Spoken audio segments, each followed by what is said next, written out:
el puntapié inicial a nuestra tercera sesión del seminario académico abierto que hemos titulado La aporía del límite entre frontera y liminalidad. La aporía del límite entre frontera y liminalidad. Eso quise decir.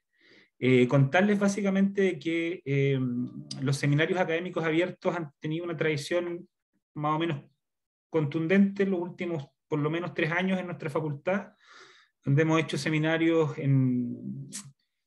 a propósito de diferentes temas. El primero que recuerdo por allá del año 2018 con Benoît Mató, un seminario que titulamos Cristianismo entre construcción y negatividad. Después hicimos un seminario sobre la anarquía, posteriormente un seminario sobre el deseo. Y por ahí se me ven algunos dos entre medio que no recuerdo el nombre, pero bueno, obedece a una cierta pequeña tradición que ha ido tomando forma a lo largo del tiempo. Y este año decidimos trabajar el tema de la frontera y el tema del límite, a propósito de la incorporación de uno de nuestros colegas, Gonzalo Núñez, que trabaja el tema del límite particularmente desde la obra de Wittgenstein, pero entendimos inmediatamente que era extendible, digamos, que la misma noción del límite era emancipable hacia otros marcos, contextos filosóficos, teóricos, etc. Por eso la primera sesión se abordó desde la perspectiva wittgensteiniana, por decirlo así, con Gonzalo. La segunda sesión me tocó trabajarla a mí, que lo hice desde la noción de tímpano en Derrida.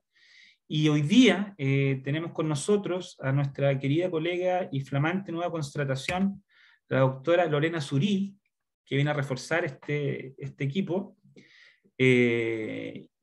Una gran amiga de mucho tiempo. Y bueno, presentarla básicamente.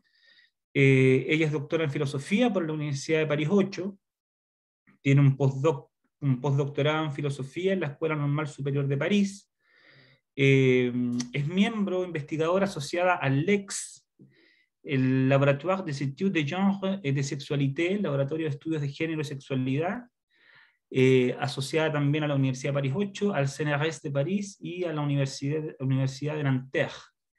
Actualmente es académica, investigadora del Departamento de Filosofía de la Universidad Católica del Maule y directora del CIRS, que es el Centro de Investigación en Religión y Sociedad. Bueno, Lorena tiene una larga trayectoria, particularmente una trayectoria filosófica asociada a temas de género, psicoanálisis y filosofía francesa contemporánea particularmente, y es un honor tenerla con nosotros hoy día, con la ponencia titulada, un segundo, la tengo acá,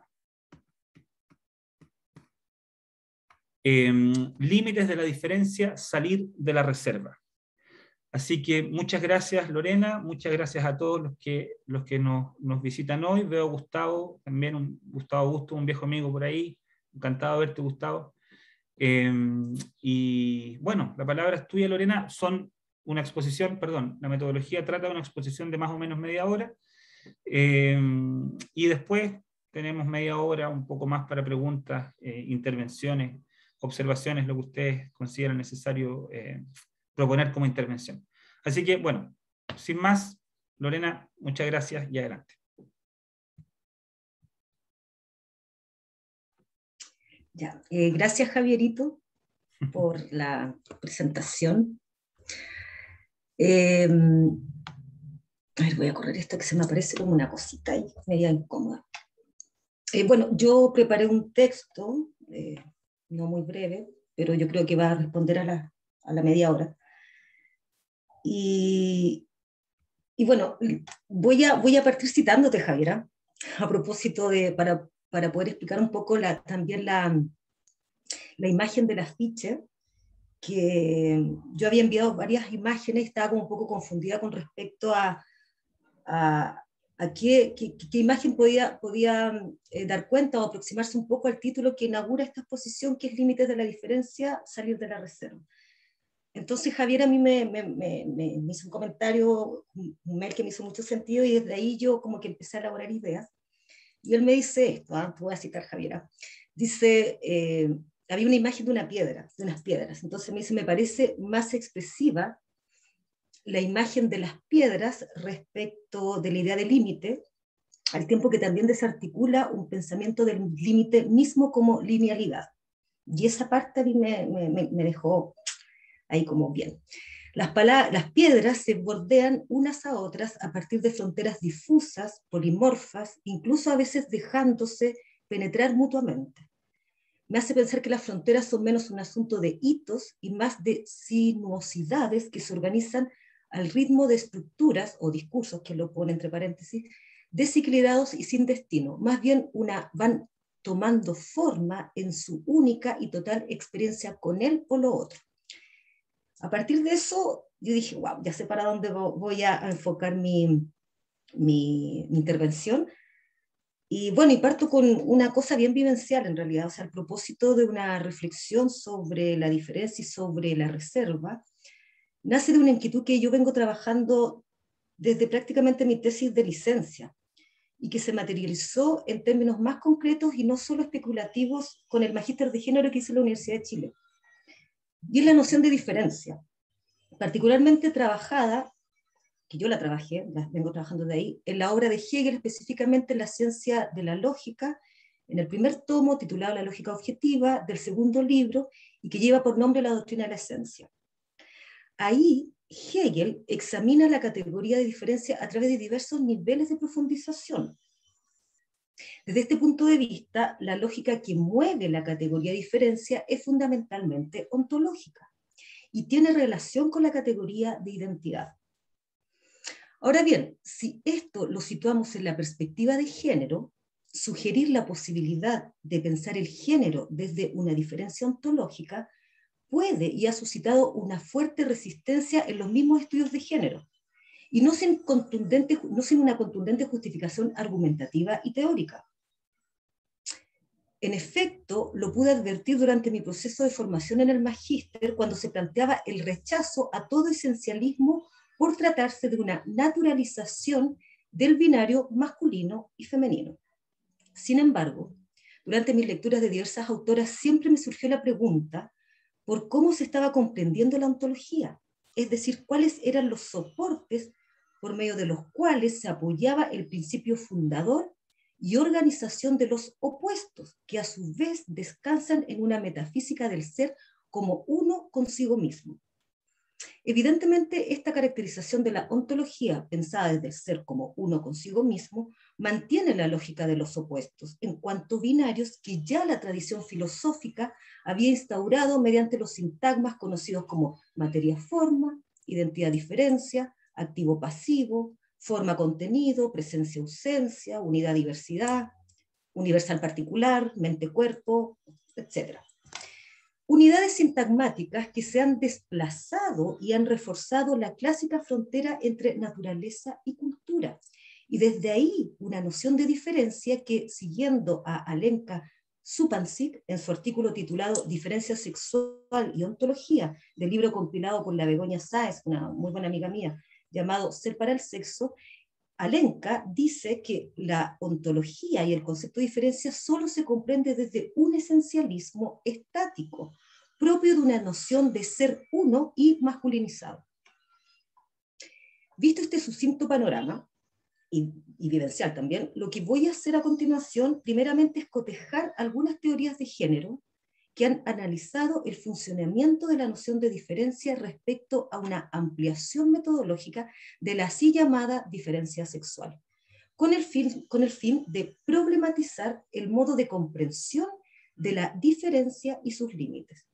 Y cuando planteo sus límites, hago referencia a que el límite está entrampado, quizás, puede ser discutible, en sus fronteras de viabilidad dentro de un determinado orden de cosas que han establecido tanto la lógica de la diferencia sexual como estáticamente binaria. En tal sentido, se sigue manteniendo una reserva como casi una aporía en los mismos discursos sobre la diferencia sexual. Por su parte, un segundo nivel de reflexión girará en torno a la categoría de diferencia en Hegel como momento clave en su tratamiento argumentativo para bosquejar algunas líneas directrices que posibiliten pensar una ontología de la diferencia que pueda salir o tomar distancia de esa reserva. Es una tentativa, no es no es algo muy grande, porque tampoco soberbiamente decir que esto es lo que va a salir de la reserva y por lo tanto de las aporías. Entonces, desde esos dos niveles de reflexión voy a partir. O sea, desde el punto de vista del tema que nos interesa aquí, existe dentro de la literatura sobre el género un texto que puede ser considerado sin error como una posición crítica frente a los temas más acaloradamente discutidos entre las feministas contemporáneas, y es el debate igualdad versus diferencia. Me refiero concretamente al ensayo de Joan Scott, aparecido por primera vez el año 1988, titulado Igualdad versus diferencia, los usos de la teoría postestructuralista. Scott encuentra en la teoría postestructuralista una herramienta útil para analizar las construcciones de significado y las relaciones de poder, las cuales cuestionaban las categorías unitarias, universales, historizadas, de conceptos que han sido naturalizados y absolutizados. Estos son hombre-mujer, justicia e igualdad.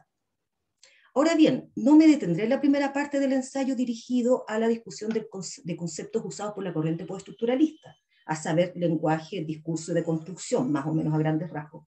Sin embargo, Joan Scott considera la noción de diferencia desarrollada por esta corriente para dar cuenta de su tesis en su segunda etapa del ensayo del debate entre diferencia versus igualdad. En aquel ensayo, ineludible punto de partida para esta exposición, la autora hace girar toda la cuestión de la diferencia alrededor de la noción de igualdad. Frente a las ya lejanas y a la vez actuales páginas de aquel ensayo de Joan Scott, poco nos puede ayudar en su planteamiento, lo reconozco, especialmente por la vigencia de la categoría de diferencia en el intento por revisarla en su relación con el significado, es decir, como algo construido a través del contraste implícito o explícito inscrito en una específica definición. Scott lo plantea de la siguiente manera, y voy a citar: una definición positiva se apoya en la negación o represión de algo que se representa como antitético a ella.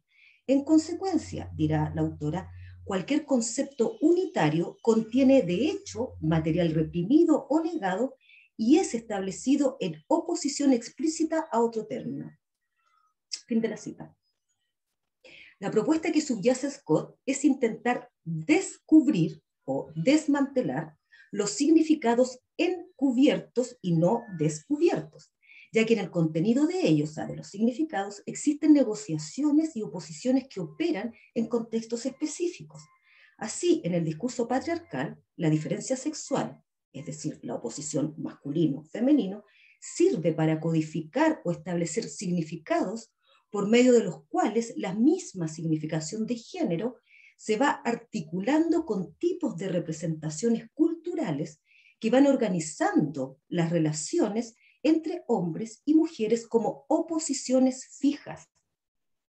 Es verdad que Scott propone, apoyándose en Derrida, trabajar los significados y sus operaciones de diferencia en sus modos de aparecer en contextos históricos específicos. Desde este enfoque, Scott propone que la igualdad no debe estar excluida de la diferencia, y la diferencia debe considerarse no como exclusión para enfatizar las políticas de igualdad, pues ambas no constituyen oposición. Más aún, lo que ha ocurrido con la diferencia es sustituirla a una forma de nominación circunscrita a la noción de desigualdad. Las conclusiones derivadas de esto es que, según Scott, no podemos renunciar a la diferencia, pero tampoco podemos renunciar a la igualdad. Por ende, igualdad y diferencia no pueden ser dicotómicas. No obstante, han devenido dicotómicas dentro de contextos sociales y políticos porque se ha establecido una suerte de demanda social en que los grupos, las mujeres y las clases más oprimidas son desiguales, por tanto, diferentes. Desde este argumento, según Scott, la demanda por la igualdad se ha expresado por la falta, valga la redundancia, por la falta de igualdad, casi en sentido lacaniano, entre hombres y mujeres, o entre hombre y mujer, ¿no?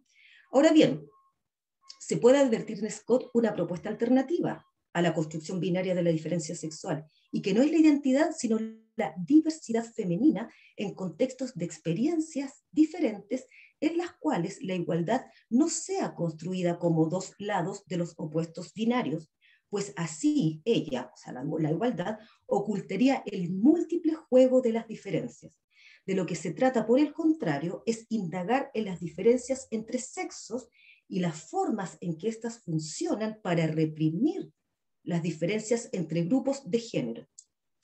Más allá de la propuesta de Scott, estoy tentada a decir que su discurso se ubica aún en dinámicas binarias de enfoque constructivistas, incluso en la especificidad que se advierte en su propuesta de ampliación metodológica para repensar las diferencias respecto a experiencias de diversidad en relación a la igualdad y sus prácticas reivindicativas. Sin prejuicio de aquello, el horizonte hacia el cual se dirige la problemática es que lo histórico y la historicidad juegan un papel decisivo para pensar la diferencia ligada a una visión de producción de normas y juego de realización de sentidos que enfatiza la construcción social de la diferencia sexual como opuesto y como forma simple de otredad.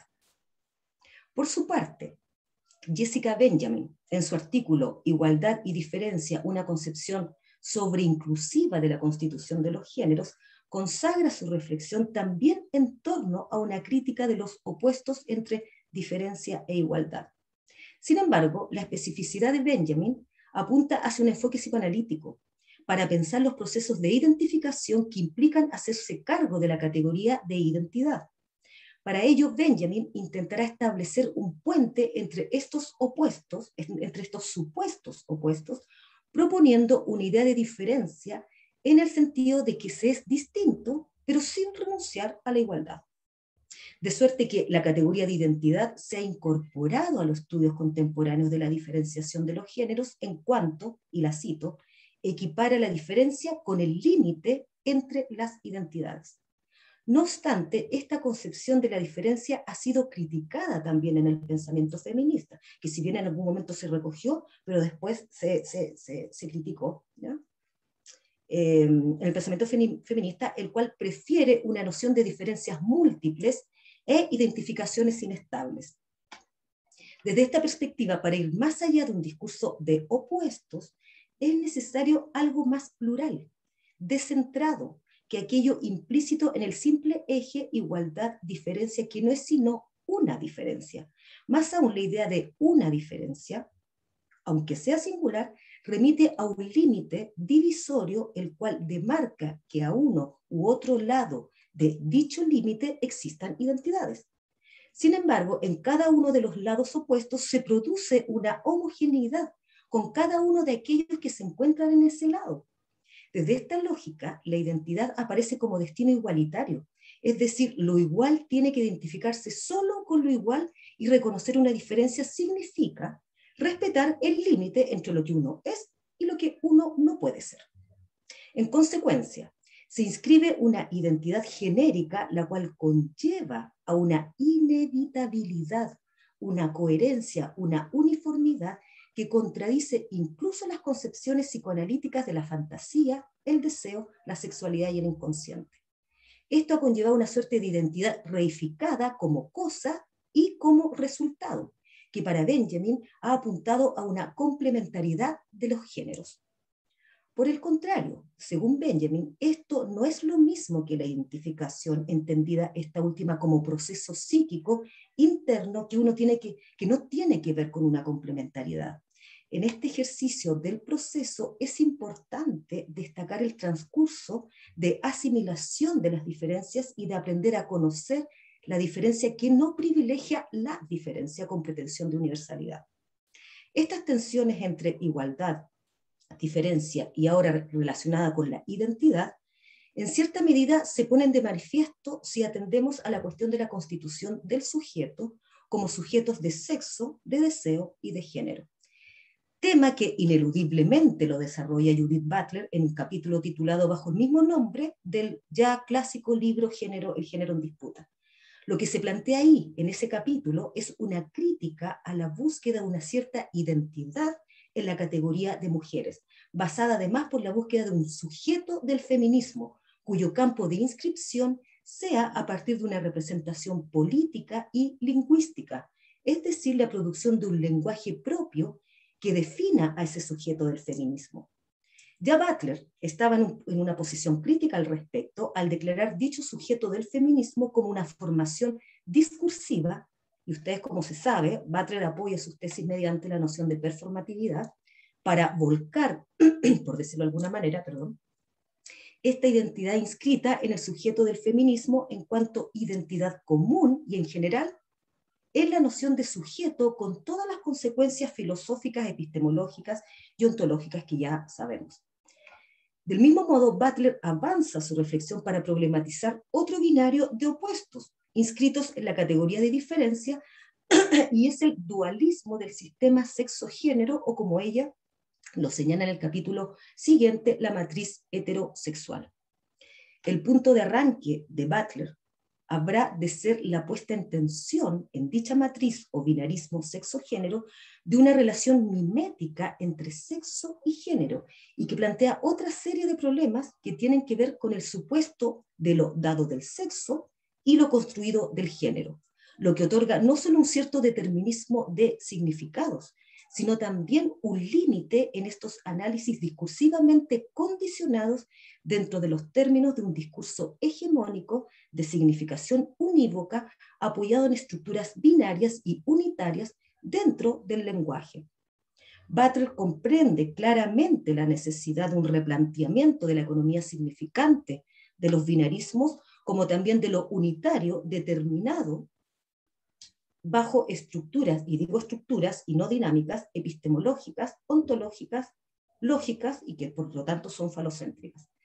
Sin embargo, este esfuerzo debe explorarse no buscando una identidad de un sujeto del feminismo, que corre el riesgo de reproducir en sus mismas críticas que terminan por afirmar la economía significante masculina totalizadora, terminan generando estrategias de totalización del feminismo, incluso cuando se lo considera como el otro excluido, y a partir de ahí se ha escudriñado una cierta unidad de las categorías de mujeres.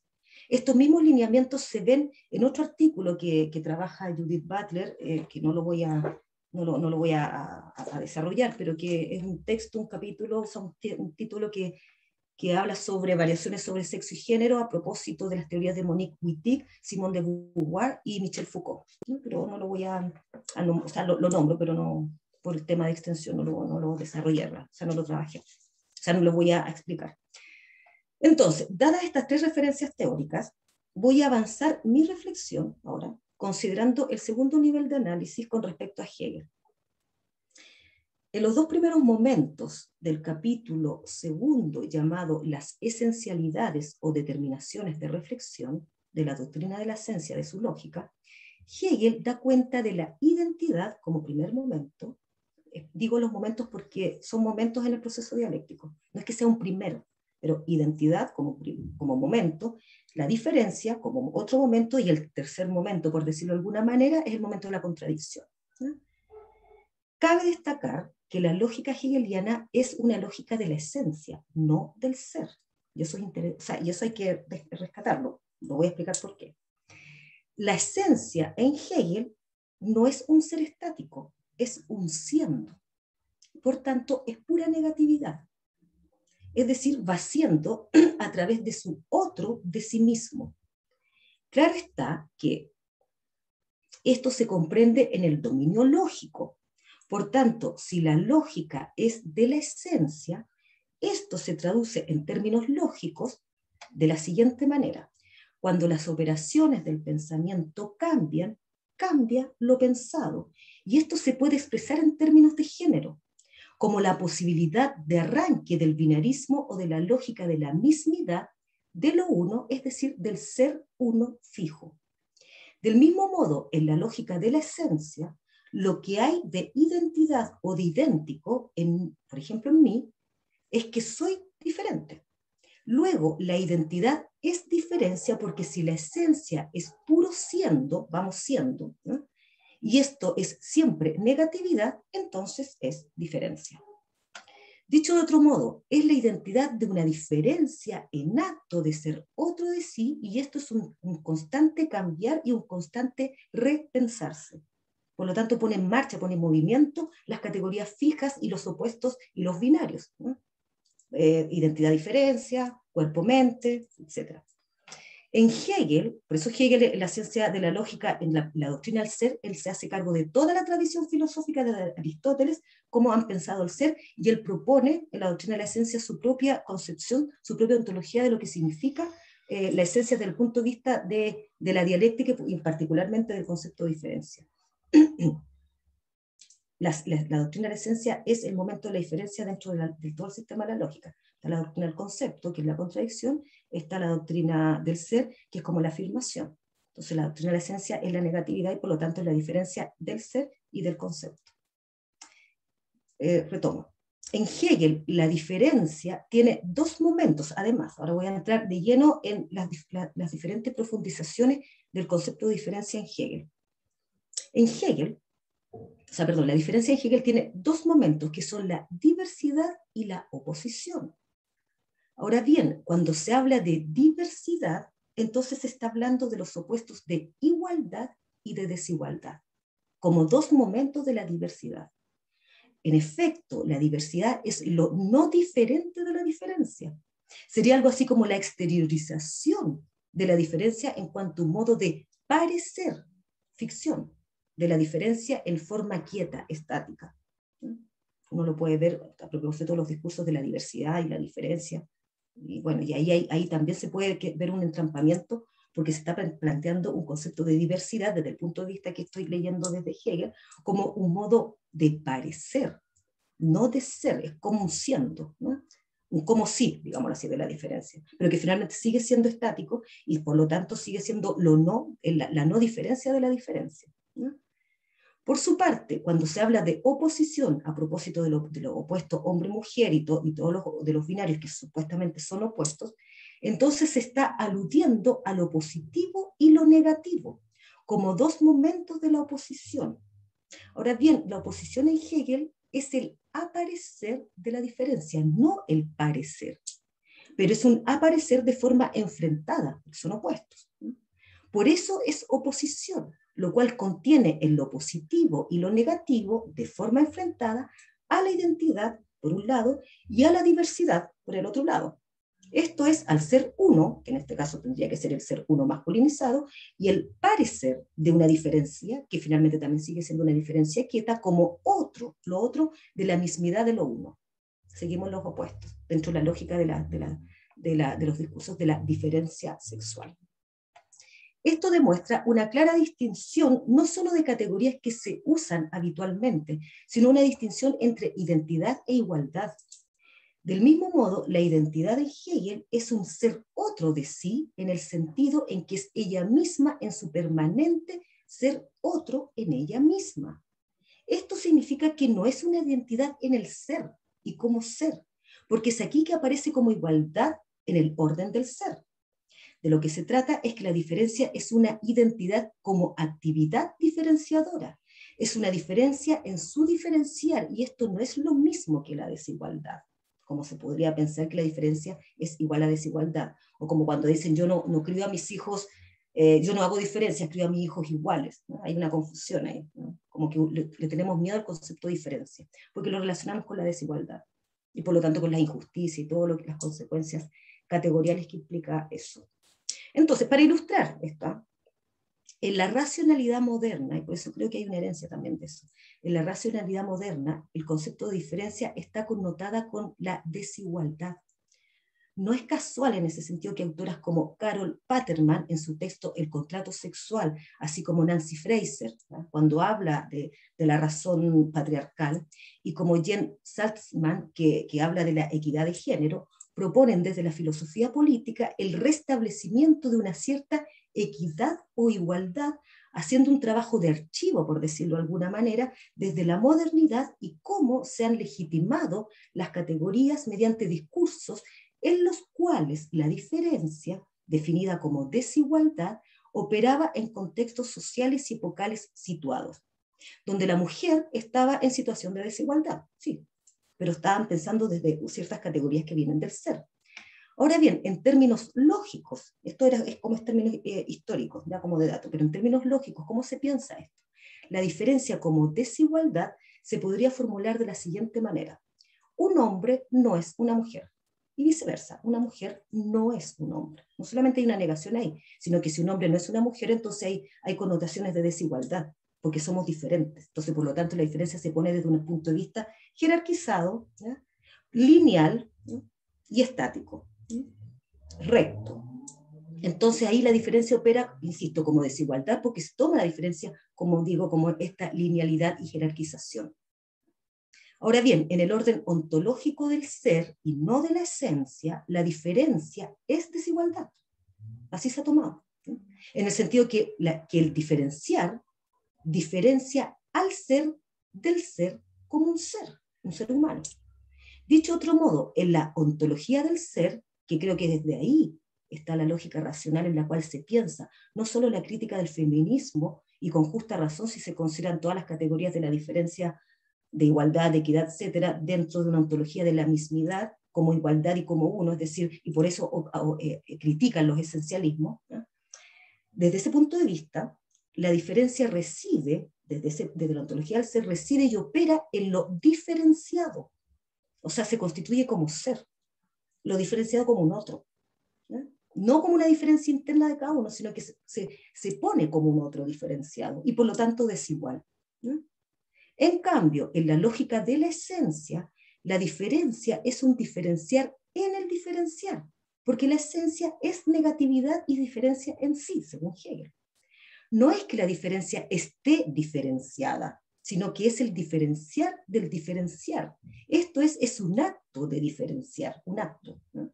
Y aquí la identidad se pone como su propio no ser, es decir, como una diferencia, no como una identidad en términos de recoger las identidades y que la identidad tiene que ver con esta idea de unidad, de mismidad, de lo uno, y que en realidad también en alguna medida los discursos del feminismo apelan con esta diferencia sexual de que el hombre es el malo, que el hombre es distinto y que nosotros nos reivindicamos desde una unidad identitaria. ¿No? Ahí creo que el concepto de diferencia aquí está tomado de manera distinta, por eso lo recojo. Y yo tampoco estoy pensando ese concepto de diferencia desde la lógica del ser, estoy pensando la diferencia desde la ontología de la esencia en Hegel. Entonces, finalizando lo que Hegel dice, este análisis se podría sintetizar con la siguiente fórmula: podemos alcanzar la pretendida identidad solo perdiéndola. En el fondo, toda esta idea, al perder la identidad, opera la diferencia, pero una diferencia en su diferencial. ¿Ya?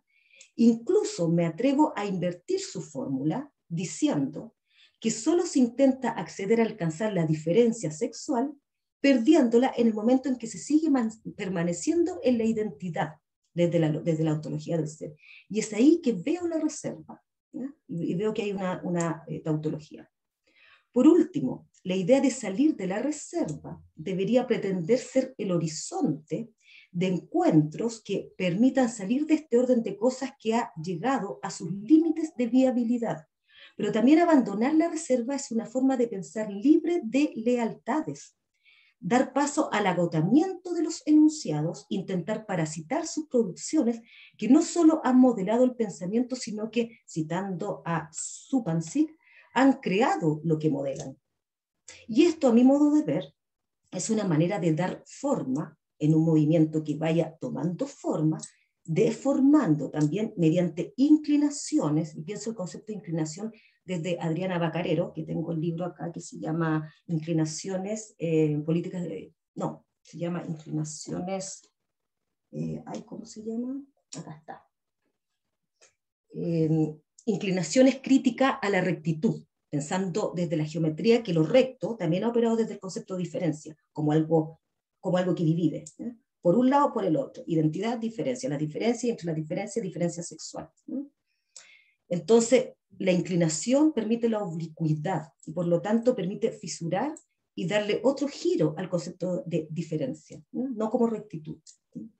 Entonces, en ese sentido, intentar parasitar esta idea, intentando dar forma a un momento que vaya tomando forma o deformando mediante estas inclinaciones, eso puede alterar, ¿ya?, la linealidad recta de la diferencia, tal como acabo de decir. Y creo que, siguiendo también a Supansik, esta oblicuidad diferencial, tal como la entiende Hegel también, solo puede analizarse considerando no la categoría de diferencia, sino la categoría de sexualidad.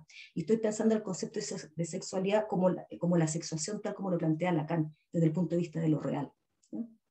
Eso, dejo abierto, terminé, no sé si críticas, comentarios, abrimos el debate. Muchas gracias, Lorena, también por la precisión en el tiempo, muy interesante, muchos conceptos, me imagino que hay muchas preguntas también. Te agradecemos, por supuesto, y bueno, a quienes quieran tomar la palabra, es el momento, por favor. Hora de para siempre. Sí. También pueden escribirlas por el chat, pero tenemos tiempo para una conversación cara a cara virtual.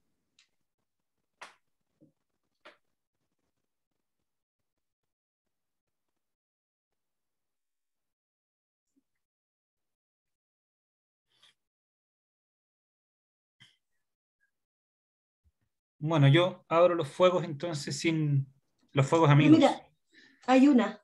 Ah, perdón, adelante. Entonces, perdón, no la vi. Que entiendo por reserva. Sí, ¿qué entiende la expositora por reserva? Pregunta Celina. Bueno, creo que tiene que ver con esto que dije, que es permanecer en un orden de cosas que está establecido y que ha llegado a los límites de viabilidad. Entonces, por lo tanto, hay una reserva ahí, en tanto se piensa esa reserva como una suerte de tautología, porque no se fisura ese orden de cosas, ¿no? Sino que ya es inviable. Sin embargo, en esa inviabilidad, pienso yo que al no intentar o quizás estar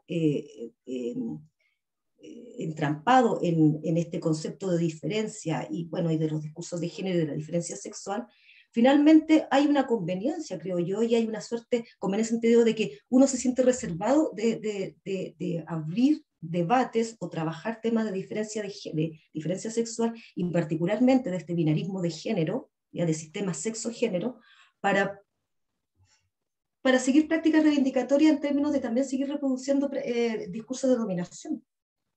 Entonces es peligroso. Es peligroso, insisto, cómo se está tomando hoy día el tema de la diferencia sexual. Porque todavía se sigue entrampado desde la clásicos opuestos, o sea, se sigue pensando en los opuestos, punto uno. Se sigue pensando en que la diferencia se está pensando en la diferencia como una identidad también, ¿no? Y se está pensando de que en los lugares en los cuales son los opuestos, las mujeres acá y los hombres acá, o la feminidad y la masculinidad, se siguen pensando con significantes desde una lógica de mismidad de lo uno. ¿Ya? Y claro, y Lacan efectivamente habla del significante uno también. Entonces, como desde ahí hay un circuito de significante que estructura, ¿ya? Incluso el inconsciente, como una colonización del deseo también. Yo creo que el tema pasa por pensar la diferencia, no como Hegel, pero al mismo tiempo pensar más la sexualidad desde el punto de vista del goce y del deseo,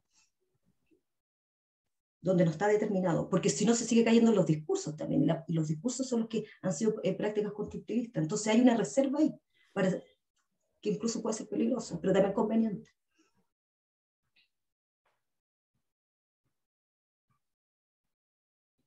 Ahora yo creo que tampoco salió la reserva. Unos son construcciones, son ejercicios, o sea, reflexión en construcción, pero ahí estamos ahí. Solamente me llama la atención cuando veo tanta cosa de gente que está hablando de la diferencia sexual, que a veces digo, Gustavo. Sí, gracias. Concuerdo con el fondo de lo que plantea Lorena, ¿no? Efectivamente, el problema de las diferencias se sigue pensando bajo una lógica de la identidad e incluso de la comparación, ¿no? sí, y por lo tanto, no es solo una cuestión de ontológica o del ser, sino una cuestión del ente. Pero respecto a lo último que tú señalaste, respecto al goce y el deseo, y especialmente considerando la obra de Lacan, me parece, a mí, ¿no? Personalmente me parece peligroso plantear la cuestión de la sexualidad a partir del goce, porque el goce está capturado justamente, digamos, por un significante amo.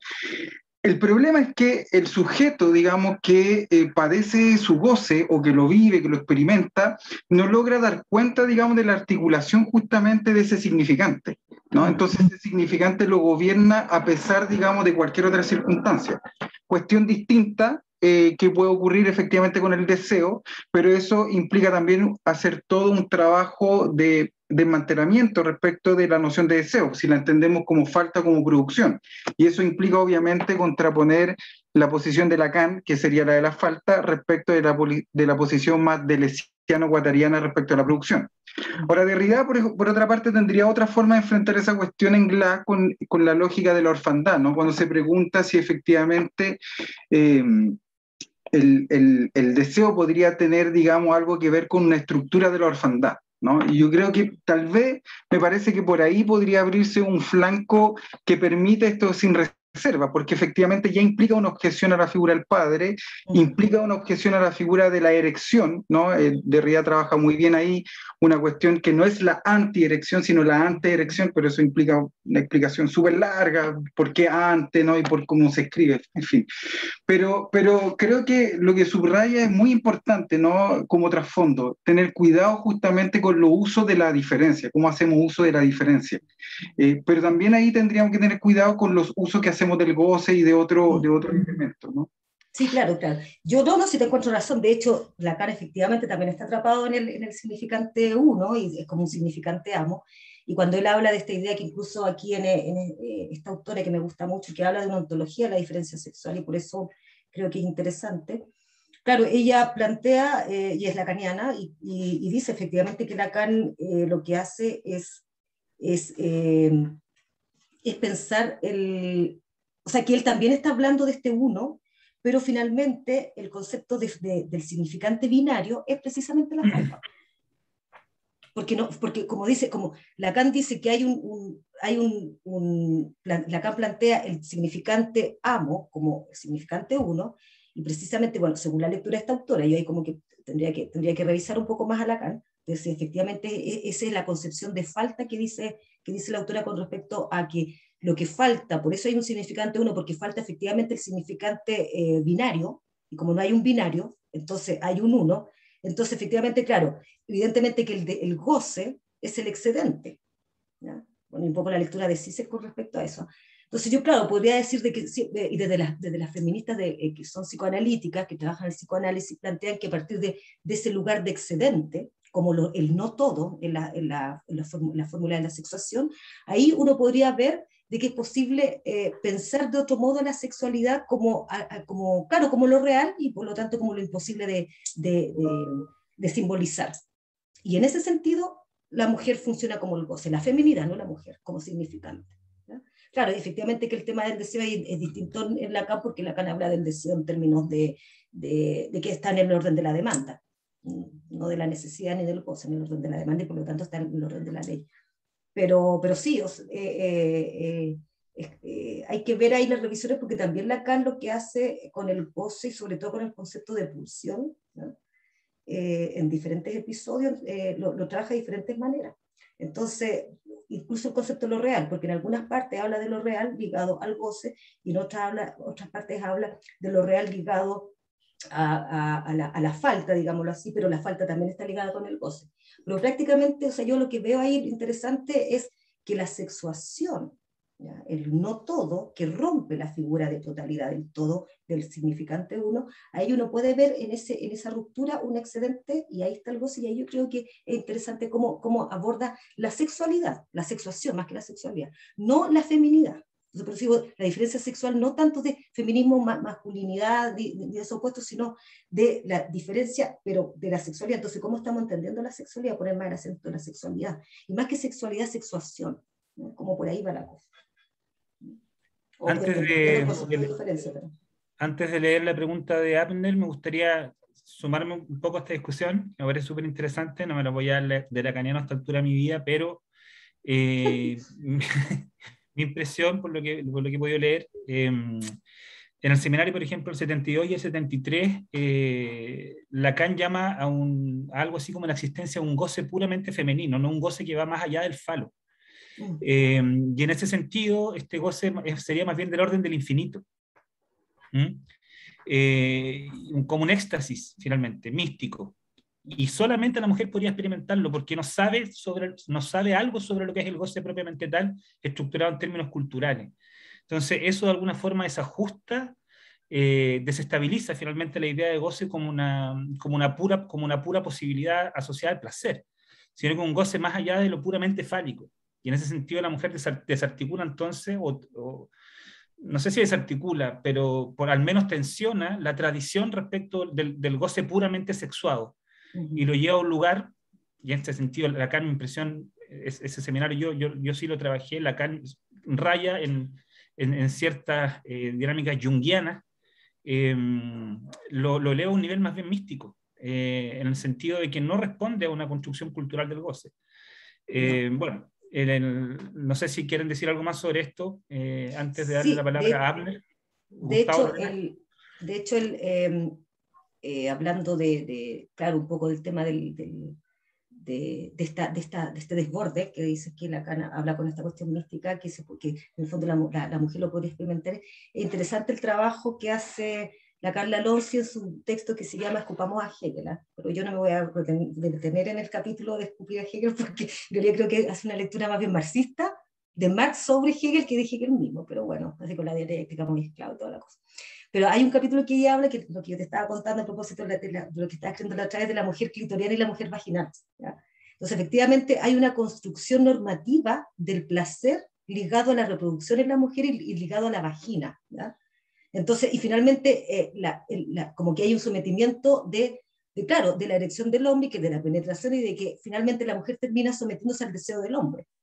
Entonces, hay una producción cultural de cómo debe de ser la mujer, ¿no? Y creen además que es masculinizado en términos que el hombre en el placer femenino cree que está teniendo, o sea, que la mujer está teniendo orgasmo en lo vaginal. Finalmente ella pone el acento en lo clitoriano y dice que la mujer clitoriana es mucho más liberal. O sea, ahí está el tema político de autonomía en términos de deseo, digamos así, el placer. Y claro, y ahí recoge esta idea del desborde y del éxtasis, ¿no? Que finalmente, y ahí se puede recoger, y ahí, claro, yo creo que ella está coqueteando con Lacan en ese sentido, a propósito de lo que tú dices, porque efectivamente tiene que ver con un goce donde se desborda, incluso la Hannah Arendt también lo dice, en un texto ahí que lo cita la Bacarero, que la Hannah Arendt también a propósito de ver todo este tema de cómo se ha estructurado, bueno, desde el tema político de ella, pero hay una parte donde ella habla de que efectivamente la mujer es cuando se desborda, ¿ya? Es como encontrarse con ese desborde y que finalmente es inconmensurable. Entonces, y eso solamente lo puede explicar, según esa lectura de Lacan, finalmente con el goce, pero de la feminidad, no de la mujer, porque ojo, en Lacan la feminidad es un significante. No está hablando de la mujer carne y hueso ni del hombre en carne y hueso. Está hablando de los significantes, cómo se articulan y crean efectos de significado en los cuerpos, tanto un hombre y una mujer. Entonces, pero bueno, es como, pero sí me hace sentido eso. Claro, sí, sí, todo eso efectivamente ocurre así. El problema es justamente la dimensión de la indivisibilidad del significante que se pone en juego, ¿no? De hecho, esa es la cuestión, más allá, por ejemplo, de la lectura del texto de Poe que hace digamos, Lacan y que después Derrida hace de otra forma, lo que le cuestiona es justamente la indivisibilidad del significante. Y en ese éxtasis y desborde, este infinito, yo tengo la impresión, porque eso obviamente es para una gran discusión, que lo que Lacan hace en el fondo es una manera de volver a poner la cuestión, ¿no?, de tal modo que no se pueda dividir. Es decir, el no todo que trabaja en el seminario A1, el seminario 20, ese no todo es un no todo que se presenta infinito, pero se presenta infinito en tanto el significante queda desbordado en su propia lógica, pero no dividiéndose, sino consolidándose de un modo, ¿no? Sí. Entonces, es cierto, y ahí comparto lo que decía Javier, ¿no? Hay una suerte como de descentramiento del mismo Lacan en ese seminario, pero que me parece que por la estructura de su historia teórica, ese descentramiento le falta, digamos, algo todavía para que pueda operar realmente a nivel político, ¿no? De hecho, los textos que cita Malabú en el Placer Borrado, ¿no?, Sí. sobre las políticas del clítoris, no me acuerdo de las mujeres que lo escriben, ¿no?, pues son varias y lamentablemente cuesta conseguir esos textos, pero es precisamente lo que Lacan no puede. Es que ¿no? ahí en ese libro de Malabú ella está citando a la Alonso, tiene ese capítulo precisamente de del Clinton, claro. Sí, pero sí, también, efectivamente, yo también concuerdo contigo que hay muchas cosas que Lacan hay como que uno dice, bueno, y obviamente que las críticas de las feministas psicoanalíticas, o sea, psicoanalitas, o sea, sí, decirle psicoanálisis, claro, también critican harto de Lacan, que ven también todavía esta cuestión falocéntrica, y sobre todo de Freud, que bueno, que también hay ciertas cosas, pero sí, te encuentro razón, de verdad que hay ciertas cosas que habría que seguir mirando. sí. Vamos Por eso, a... sí, perdón. No, dale, Gustavo, si quieres hacer un último comentario para Sí, darle la palabra a alguien más. Sí, solo decir, por eso es tan interesante la pregunta que se hace si suben la risa a la medusa, ¿no? ¿Qué pasaría si se hiciera añico ese significante sobre el que se ha construido no solo la filosofía, sino Occidente, ¿no? Y es precisamente el que Lacan está poniendo en juego, ¿no? Y la pregunta la hace explícita, no me acuerdo en qué página, pero ahí uno lo puede rastrear y es muy interesante. Eso era como una referencia bibliográfica Sí, anexa. gracias, Gustavo. Esto se podría Gracias. equiparar rápidamente, muy por encima rápidamente a la crítica de Rihanna Heidegger, ¿no? Cómo la ontología ha colonizado la metafísica, finalmente. Y eso ha confundido absolutamente todo.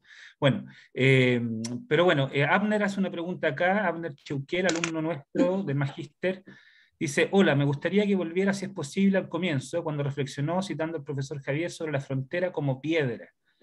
Me llevó a pensar en la tradición judía y después cristiana como testimonio, marca, señal, cuando marcaban, por ejemplo, el paso del Mar Rojo, la salida y puesta en marcha, o la marca en la puerta con sangre, etcétera, etcétera. ¿Podría dar un comentario? Gracias. Es una muy buena pregunta. A mí sí. me lleva el tiro, me lleva el tiro a la circuncisión. O sea, esa pregunta yo creo que la tendrías que responder tú, Javier, porque eso fue un comentario que tú me hiciste en el No, pero mensaje. dale, no. No, a ver, el tema de lo que pasa es que, a ver, el contexto, tenía que buscar imágenes para hacer el afiche. Fue como bien contingente y anecdótica la cosa. Entonces, claro, y dentro de la dinámica de los seminarios se arma el afiche con con una imagen que sea un poco, que se aproxime un poco a la temática de los títulos que cada exponente va a intervenir. Entonces yo había varias, ¿cómo pienso el tema de los límites, de la liminalidad a propósito del nombre del título del seminario y que te relacionaba con diferencias? Entonces había una imagen con varias piedras, ¿no? Entonces, pero las piedras estaban unidas como, no eran líneas, así como rectas, sino que estaban en curvatura, estaban como resquebrajadas. Entonces yo envié 3 imágenes y dije, bueno, y dentro de esa había esta de los árboles, el tema de las raíces, representando un poco el tema de la reserva, y también que cada uno de los arbolitos de las raíces también hay diferencias, entonces, pero que también están en un bosque como entrampado, a propósito del tema de los discursos de la diferencia sexual. Pero bueno, esa fue la que elegí por los contrastes más que por el contenido, pero por el tema de las piedras fue eso. O sea, yo no podría darte una explicación en términos del cristianismo y cosas así, porque no me manejo mucho en eso. Entonces sería como o sea, no sé qué podría aventurar. Lo que sí dije, o sea, cité a Javier por lo que me dice, y como las piedras también tienen que ver con un límite, y tiene que ver que bordean unas a otras a partir de fronteras difusas, polimorfas. Entonces a mí me gustó eso, y me gustó que en el fondo se penetran mutuamente, y claro, y en esa penetración mutua uno podría pensar de que los discursos de la diferencia también se están compenetrando y penetrando, pero que quedan como criptas también, ¿eh? Entonces por eso creo que están en la reserva, ¿no? Una reserva que no se sabe, pero que al mismo tiempo también es una zona de confort, creo yo, teórico. Entonces, como eso, no podría como hablar del tema de lo que tú dices con respecto a los ejemplos de cristiandad. No, sí, hola, que quería saber qué es lo que le había acontecido al escuchar esa categoría de límite ahora mirado desde el punto de vista de como piedra. Eso, como claro, que vi las porque piedras como criptas. Claro, que como me voy a la primera palabra de esta ponencia, límite. Entonces, en el fondo, ¿cómo va entendiendo o se movió el límite del límite de usted? Claro, es que por eso, en esa imagen era como bien, me gustó mucho, pero los contrastes de la misma toma de la imagen la encontré muy plana, y y bueno, yo estudié fotografía, entonces como que me fijo en esas cosas, así como que lo tengo encardelado. Entonces, y vi, claro, pero me gustó, claro, las piedras por esta cosa críptica, impenetrable, pero también me gustaban cómo estaban unidas entre ellas por limitaciones, por huellas, digámoslo así, es como una gran piedra que estaba fracturada en varias grietas, ¿ya? Entonces hacían como una especie de rizoma. Entonces, claro, los límites son rizomas en el fondo, por decirlo de alguna manera, son líneas rizomáticas que fracturan todas estas diferencias de piedrecitas por el tema de la diferencia, pero que también se limitan, pero también son límites de diferencia que tampoco permiten, porque están encriptadas. Y ahí dije, bueno, en esas piedras que a veces imposibilitan entrar, porque son piedras duras y que son criptas, o sea, son crípticas, no se puede penetrar a repensar o a pensar otra manera de categorizar o de resignificar, no sé cómo decirlo, el concepto de diferencia, las diferencias, los abusos de diversidad con diferencia, con igualdad, con identidad, como todas esas cosas. Y como también los discursos de género, digamos así, de la diferencia sexual, que ahora todo el mundo está hablando de diferencia sexual, sobre todo de la diferencia sexual, que incluso también es una discusión muy antigua, porque no Teresa, ella me gusta Teresa, pero Marta Lamas, Gail Rubin, que son autoras clásicas, que empezaron a hablar desde la antropología las dos, el tema del género, pero desde la construcción cultural, y diciendo de que el sexo era como biológico natural, y el género era cultural. Ahí también hay una división y una visión clásica ya de los estudios de género. Entonces, cuando se habla de diferencias sexuales y sigue aludiendo a esta autora, yo creo que hay que aludir ya como para hacerles infiel un poquito, como para decir, ¿sabes qué? Ya, mira, yo creo que ya eso ya no estábamos en esa... o sea, ya no se puede seguir pensando de esa manera, así que vamos a pensar la diferencia. De modé. Gracias. Claro. Gonzalo, gracias, Abner. Después quizás quisiera decir algo, pequeño comentario sobre tu pregunta que me gustó mucho. Gonzalo, ¿qué tal? Pero Javier, dale nomás para no perder la misma línea de la pregunta. No, muy breve, es que el tema de la marca, bueno, el tema de la marca, de la incisión, de la hendidura, son temas tremendamente derridianos y que están en directamente conexión con su tradición judía, ¿no? Y en o digamos, a la tradición que en algún momento él repele y dice...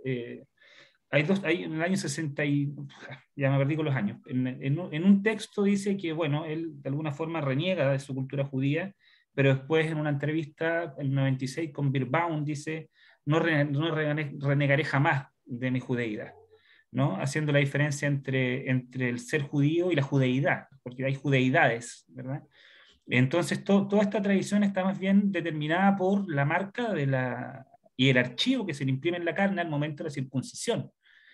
Que es no solamente un archivo que se imprime en la carne, sino que y ahí hay un cuento freudiano muy potente, un archivo que se imprime en la carne, sino que al mismo tiempo es una alianza con la cultura judía, ¿no? Es un anillo que se pone en el pene, digamos, y que lo vincula inmediatamente a una tradición milenaria como sería la judía. Ahora, ¿por qué esto es interesante? Porque en este sentido, Derrida, en una línea muy distinta a la de Lacan, también está en falta, ¿no? Y la búsqueda, probablemente, esto es una interpretación un poco más personal, pero que probablemente lo hayan dicho otras personas, la búsqueda de derridiana es la búsqueda de ese prepucio perdido, del suplemento que le extirparon. Y de ahí toda la nomenclatura, por decirlo de alguna otra forma, derridiana del injerto, el suplemento, lo suplementario propiamente tal, etcétera, es la búsqueda, lo ausente, lo espectral, el prepucio como el fantasma, como el espectro cortado, extirpado, sin él tener memoria, ¿no? Entonces, cuando él dice una palabra muy fuerte, que es una frase muy fuerte que dice en circunfesión, soy un hombre de lágrimas y plegarias, tiene que ver fundamentalmente con esto, porque él sabe que lloró, sabe que sangró, sabe que fue mutilado, pero no lo recuerda. Y ahí está la aporía de la memoria, finalmente, ¿no? Él sabe que lo circuncidaron, él sabe que lo marcaron, pero no lo recuerda. Lo que sí sabe es que en algún momento sangró, en algún momento fue marcado, se imprimió en su carne un archivo que es nada menos que una cultura milenaria, que es la posesión de Dios en su cuerpo, ¿no? Es la marca que dice efectivamente el Dios judío, estoy poseído por el Dios judío, y aquí está efectivamente la constatación. Ahora, esa misma marca al mismo tiempo su secreto, ¿no? porque él tuvo que esconder su circuncisión por muchos años, como ustedes sabrán, a propósito de la invasión nazi a Argelia. Entonces, por una parte, la circuncisión es lo que lo arraiga a una cultura.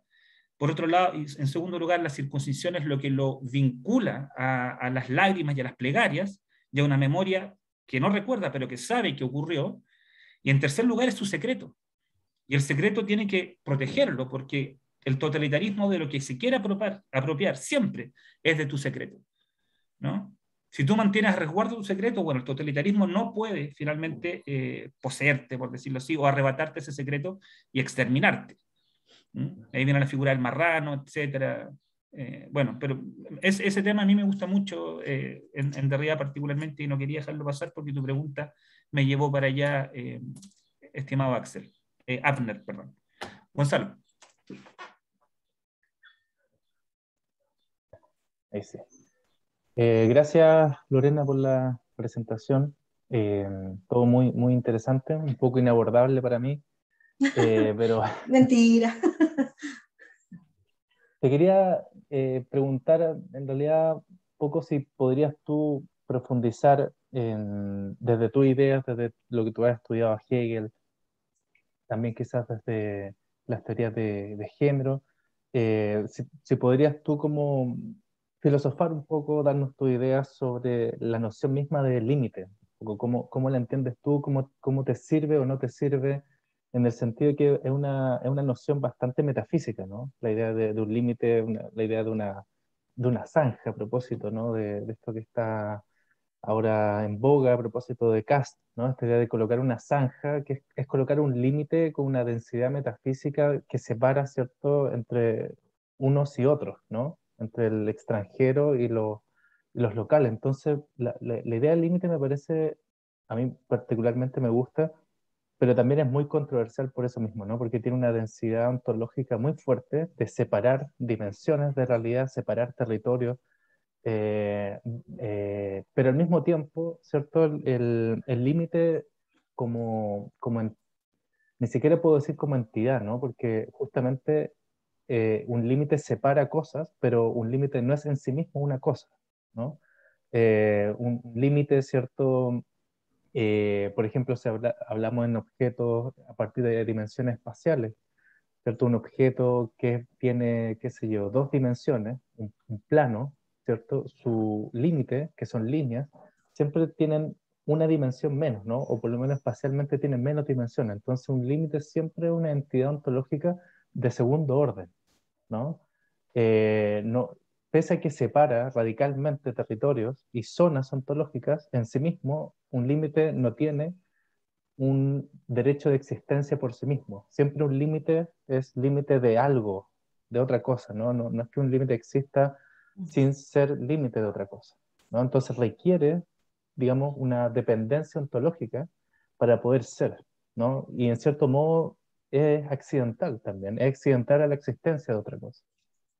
Y al mismo tiempo el límite también tiene esta idea de vincularlo con la porosidad, con lo poroso, con lo polimorfo que tú mencionabas, Lorena, y eso pareciera como quitarle esa densidad ontológica, ¿no? Como que esa frontera se vuelve tan borrosa que pareciera ser que quizás es necesario dejar la palabra límite, abandonar la noción de límite, y quizás empezar a ocupar otras nociones que no tengan esa carga metafísica que tiene detrás. Bueno, son muchas ideas, ¿no? Pero en el fondo te las dejo ahí como para ver si tú tienes alguna noción que puedas compartir como para iluminarnos y pensar sobre ese concepto. Bueno, con todas las nociones que dijiste del límite no me dejaste cabida como a pensar otra posibilidad. No, estoy bromeando. A ver, yo veo varios niveles. A ver, o sea, un nivel con respecto al concepto mismo del límite, claro, es una frontera y por lo tanto es un muro, ¿ya? O sea, algo que no se puede traspasar.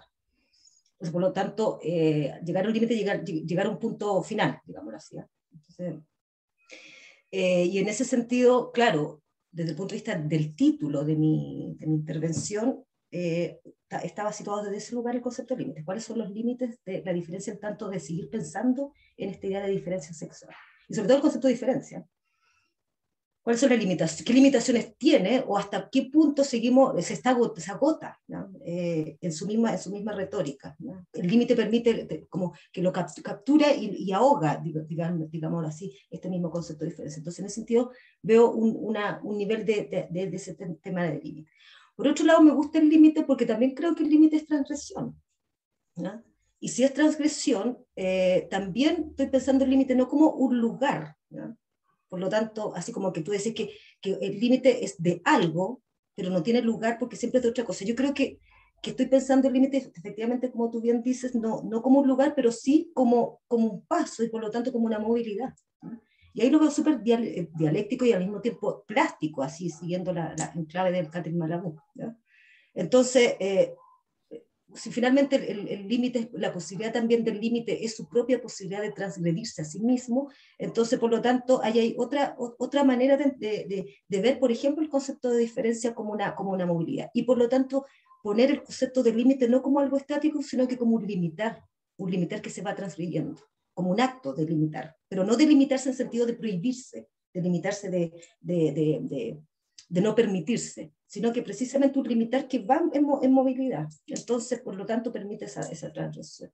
Y me gusta el tercer nivel, el tema de la frontera. Yo ahí en ese sentido, por ejemplo, el tema de frontera, margen, a propósito de los márgenes de la filosofía de Derrida. O sea, situarse en el margen para mí también me gusta porque tiene que ver con un lugar de descentramiento, ¿no? Y el lugar de descentramiento tiene que ver con estar situados los márgenes del centro, ¿no? Hay un texto muy interesante de Teresa Lauretis, que ella trabaja temas de género, psicoanálisis, pero ligado con la imagen, con el cine, ¿no? Con la foto, pero sobre todo con el cine. Entonces ella habla de los sujetos en off, ¿no?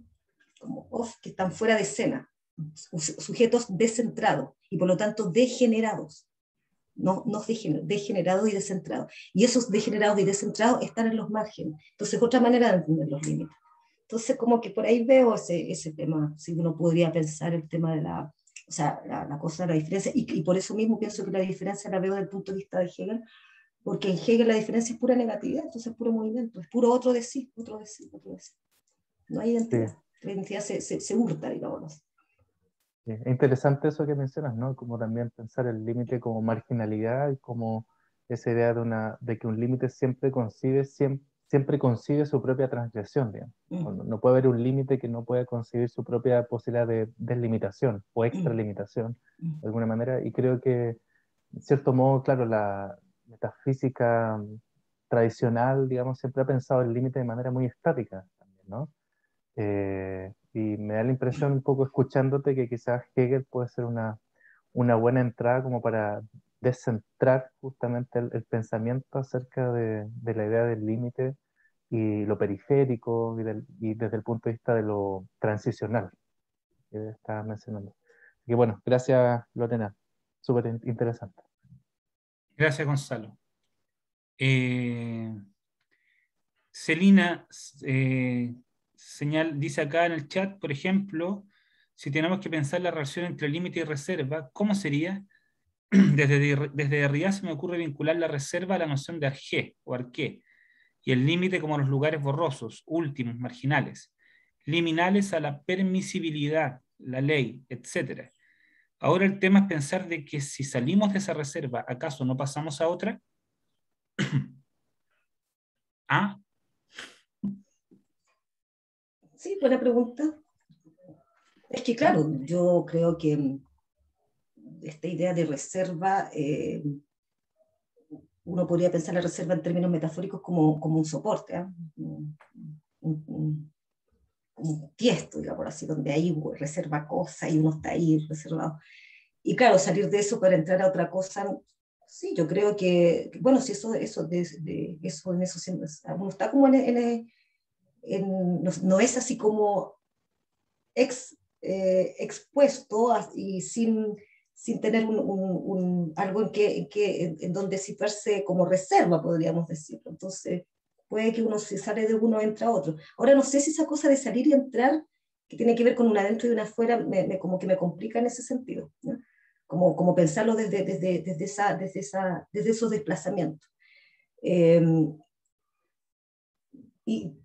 Y bueno, o sea, con el tema del Arjé y de lo que dice, bueno, aquí hay dos, Gustavo y Javier, que son más expertos en realidad que yo, evidentemente.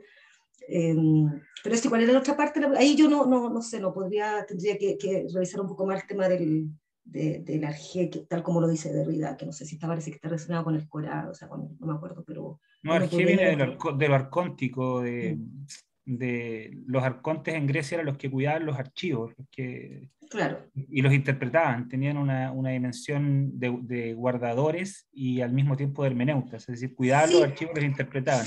Pero, ¿sabes? Pero mira, yo aquí tengo unas cosas... Algo así como los guardianes del saber absoluto. Sí, pero ¿sabes qué? Pero ahora pensando, yo tengo aquí uno escrito a propósito y que ahí podría uno irse a la etimología, ¿ya? Porque claro, estoy pensando en, si uno se sale de, como dice, el Arjé, claro que es aquí un principio, o sea, el Arjé tiene que ver también con caos, ¿no? Con una apertura, y quizás salirse de el caos que viene de Enai, que significa apertura, y también significa abismo y separación, y por lo tanto es una separación también en un límite. Entonces, ¿por qué no salirse y estar en esta idea, bueno, como habla Homero también, que dice Okeanos, que en el libro de Homero habla de este río sin fin, ¿ya? O algo del Okenos también, que lo recoge ahí viendo las etimologías, que tiene que ver con lo anterior a toda unidad, ¿no?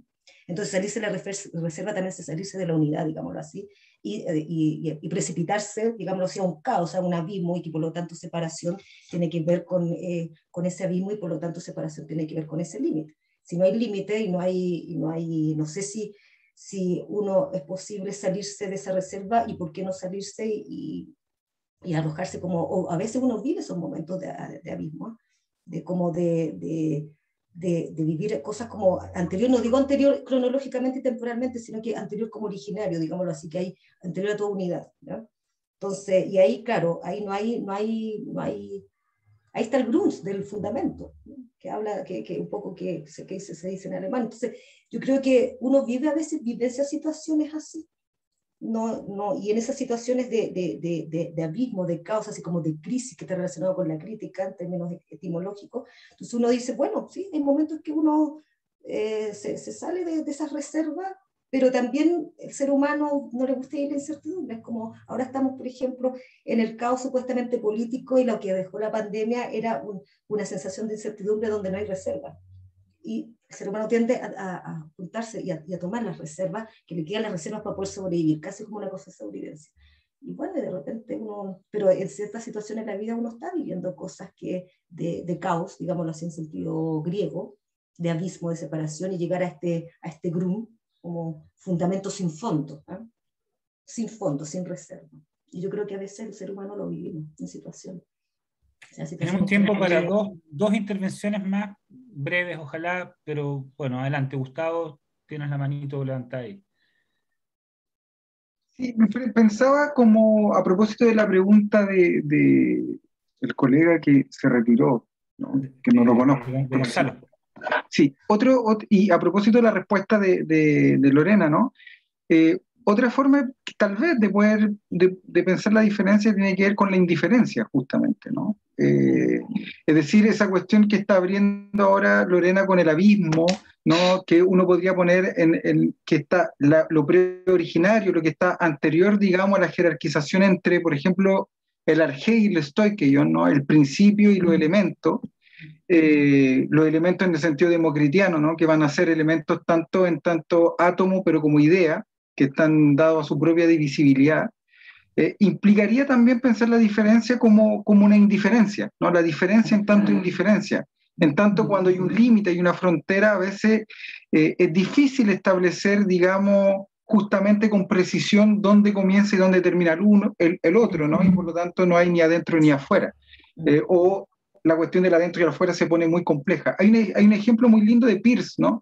Sobre un círculo, yo recuerdo a Andrea Podestá señalando esto, ¿no? Un círculo, digamos, de la mitad de un color rojo y la otra mitad del color azul. ¿De qué color es la línea que divide el círculo? ¿No?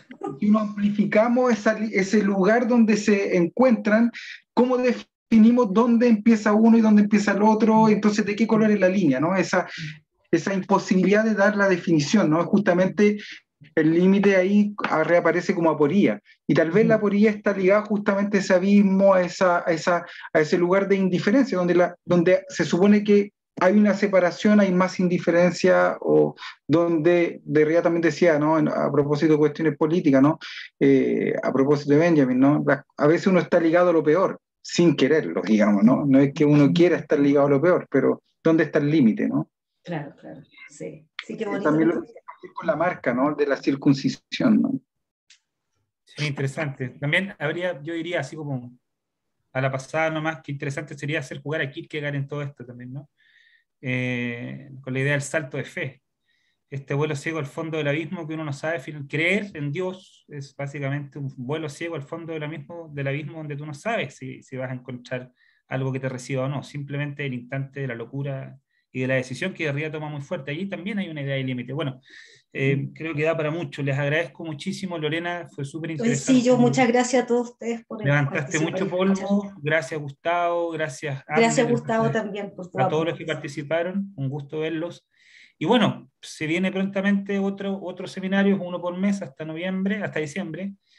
El timón lo toma nuestro querido colega Benoît Mató, con su trabajo ya insistente hace mucho tiempo sobre la noción de descoincidencia de François Julian, que es una gran noción, digamos, una noción muy densa, muy intensa, que bien vale la pena comprenderla y desplazar la noción del límite.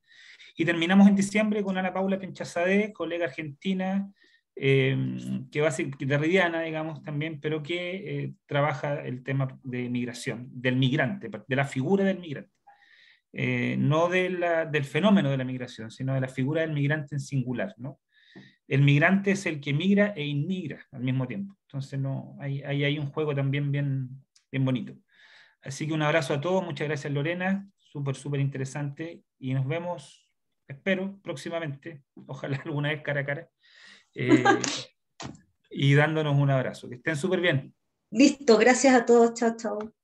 Gracias. Esto se sube a YouTube.